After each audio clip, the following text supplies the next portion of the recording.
What's up guys, it's your boy Batangas and welcome back to another vlog. Ang vlog natin ngayon ay tungkol sa isang bundok na kadalasan ay may mga kwentong kababalaghan. Walang iba kundi ang bundok sa Cuenca, Batangas, Mount Maculot. Let's go!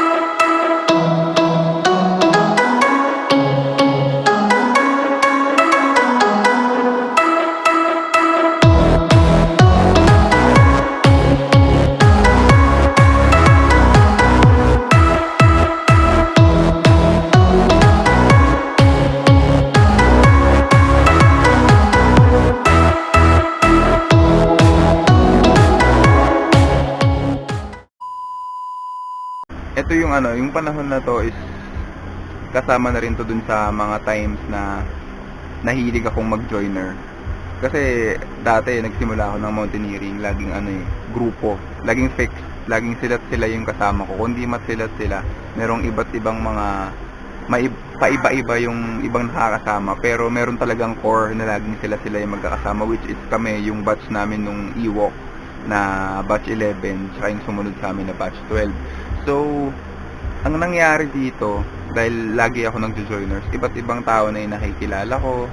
Ngayong week iba, next week iba na naman. Iba't iba yung sinasamahan ko. Iba siyang experience in terms na madami kang makakakilalang iba-iba na mga tao mula sa iba't ibang parte ng Pilipinas. So, para sa akin, gusto ko yun kasi gusto ko yung madami ako natututunan, iba't ibang kultura, lengguwahe, tapos iba-ibang mga experience sa buhay na nag-share. So, maganda siya sa ganong term, pero iba rin yung kasama mo is solid. Siyempre, pag core yung kasama mo, talagang nandun yung bonding na tayo na itong kasama ko na to, tataya ko yung buhay ko dito, ganon.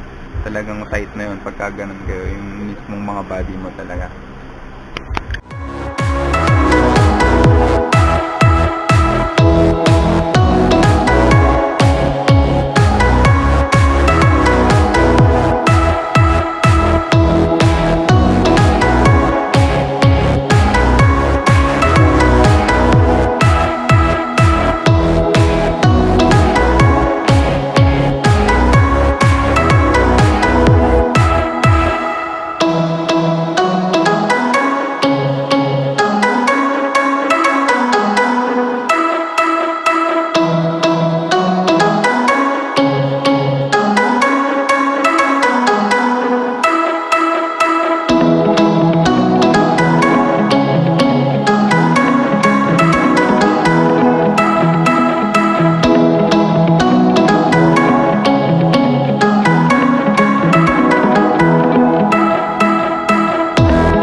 Bakit pala makulot yung tawag?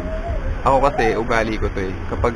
Lalo na kapag naka-vibes ko yung guide, tatanungin ko siya ng trivia tungkol dun sa lugar. Kagaya nun sa Tapulaw. Kaya daw tinawag na Tapulaw yun kasi dahil sa local na dialect ng mga taga-Sambales, ang Tapulaw, ibig sabihin nun, is pine tree, which is madami sa Tapulaw na pine tree. Tuwatu, dragonfly yun sa Ilocano. So, madaming dragonfly sa Tuwatu, kaya yun yung itinawag. Another one is kemalugong, sa term na kalugong or sombrero.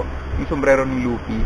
Kasi pag nasa kemalugong ka, pag tinignan mo yung summit mula dun sa ridge, mukha siyang, lalo pagka may sea of clouds sa paligid, mukha siyang may suot na sombrero. So, yun. Tinawag daw siya na makulot kasi may buhok na kulot. Hindi. Tinawag siya ng makulot kasi yung lugar daw na yun is dati lagi daw tinatamaan ng kidlat. So, makulog dati daw ang pangalan ng Maculot. Siyempre, pag may kidlat, siyempre may kulog dapat.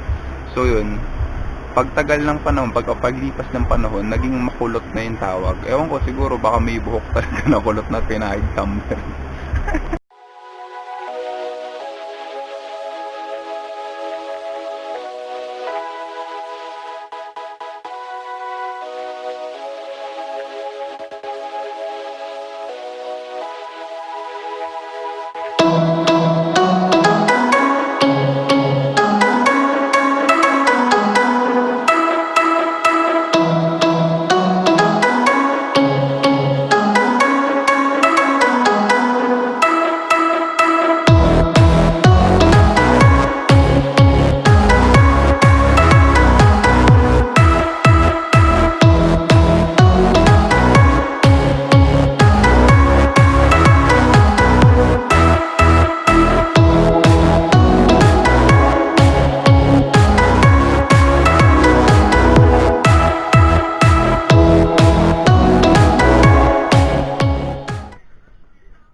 Alam niyo ba kung bakit yung sing-sing pari kung tawagin o yung tren-tren, bakit siya umiikot, bakit siya nagka-curl pag ginawakan mo?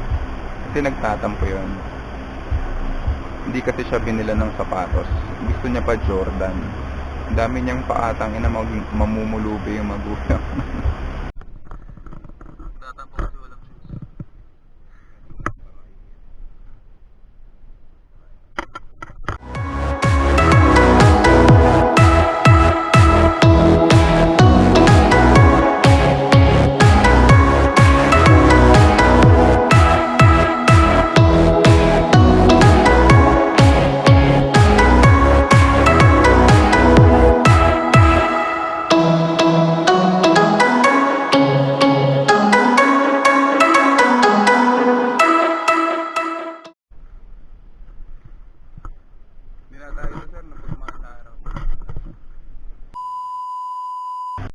Meron ako nakakahiyang experience din dito. Siyempre, kayo na-experience nyo ng pulikatin sa binte, sa ano pa ba pwede, sa hita. Pero yun sa akin, umangat. Sinulikas ako sa puwet, sa baba ng puwet. Tangina, na hirap akong maglakad.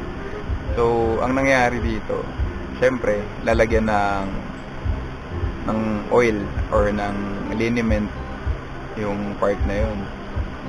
Siyempre, walang hiya-hiya. Lalaki rin naman yung guide. Binaba ko yung short ko.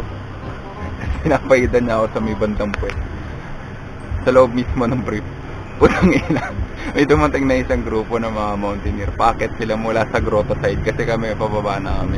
Tangina, napaka-awkward ang itsura namin. Nakala mo may ginagawa kaming lubuan. Yan.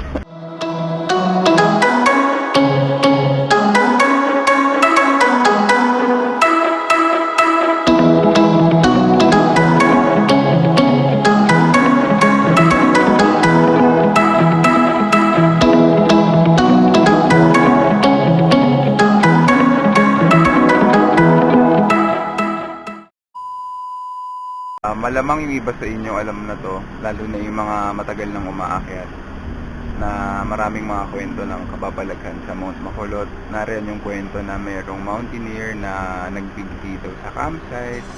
Tapos meron ding, hindi ko napapangalanan lahat pero alam ko yung mga pangalan. Meron ding babae na tumalon daw sa Rockies. May mga kwento na itinulak daw ito. Ganon din yung isa pang lalaking Mountaineer na nahulog din dun sa dila ng Maculot o yung tinatawag nga na Rockies. So, maraming mga kwentong Kababalaghan dito. Meron pa na sa may Grotto daw, may nagpapakita daw na white lady. Depende sa mga nakaranas. Which is, in my case, karanasan ko rin yun. So, yun po mga kapatid, no? Tama yung tutog ko. Kanina doon sa may part ng Station 4 sa side ng Rockies. So, may puno ng mangga. Naramdaman akong shit. At to be exact, doon daw may nakikita na mga ganito. So, nakakaiyak. Hirap ng may 6 or shit. O pwedeng nag-i-imagine lang din ako dahil nga sa mga narinig kong mga kwento. Pero nung time na yon, may nakita akong parang hindi nasa peripheral vision ko lang naman sa campsite na yung isang puno doon na meron ng nakabigti. Na nakikita mo may nakalaylay na paa. Tas anino nung sasahig, may nakasabit, nakabigti. Ganun yung silhouette. So, ako, hindi ko pa alam yung kwento before na may nag-see doon. Then, syempre, natakot ako. Kinuwento ko dun sa isang guide. Then si kuya, sabi niya na dinescribe sa akin ni kuya, or pinadescribe niya sa akin rather, kung ano ba yung itsura ng puno, kung ano yung nakita ko, babae ba o lalaki. Then, eksakto, kung ano yung history ng puno na yun at yun yung nakita ko. So, di ko alam kung bakit madaming mga, siguro nagpatong-patong na yung mga kwento-kwento na horror dito sa bundok na to. Meron pa nga dito ay mga kinakwento ng mga seniors namin way back nung sa UE pa ako nagma-mountaineering, na may mga mountaineer daw na umaakyat tuwing October 31 going to November 1 ng madaling araw. Pag pumatak daw yung alas 12 ng hating gabi, tatahimik daw lahat ng tao kasi maririnig mo daw yung panaghoy or yung pagsigaw ng babae na tumalon dun sa Rockies. Hindi ko pa siya na-experience since never pa akong umakyat ng Halloween or ng Halloween itself. Pero gusto ko rin masubukan. Pwede natin gawin. Depende sa kung may sasama sa akin. Dumadating din kaya sa point na nilita kang mag-vlog. Kasi iba yung kasama mo. Nakakayan ka pag ganun ka-confident sa ginagawa ka. So, ganun ko pag kami mga times na power. After few shit, nakakarating na rin kami sa biguan. And then, kaya namin ng masarap ng Lomi. Stop.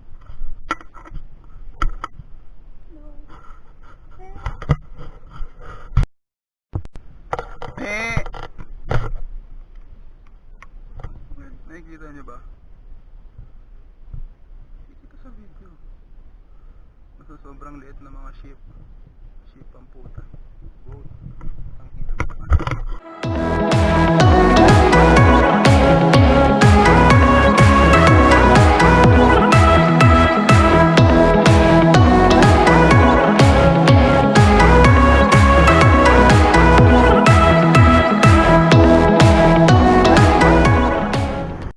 Yun lamang po mga kapatid. Maraming salamat po sa panonood. Huwag niyong kalimutang mag-like, mag-comment at mag-subscribe para busog po tayong lahat. Okay ba yun? Hanggang sa muling Lakbaysilog. Tama yung tutok ko. Kanina doon sa may part ng Station 4 sa side ng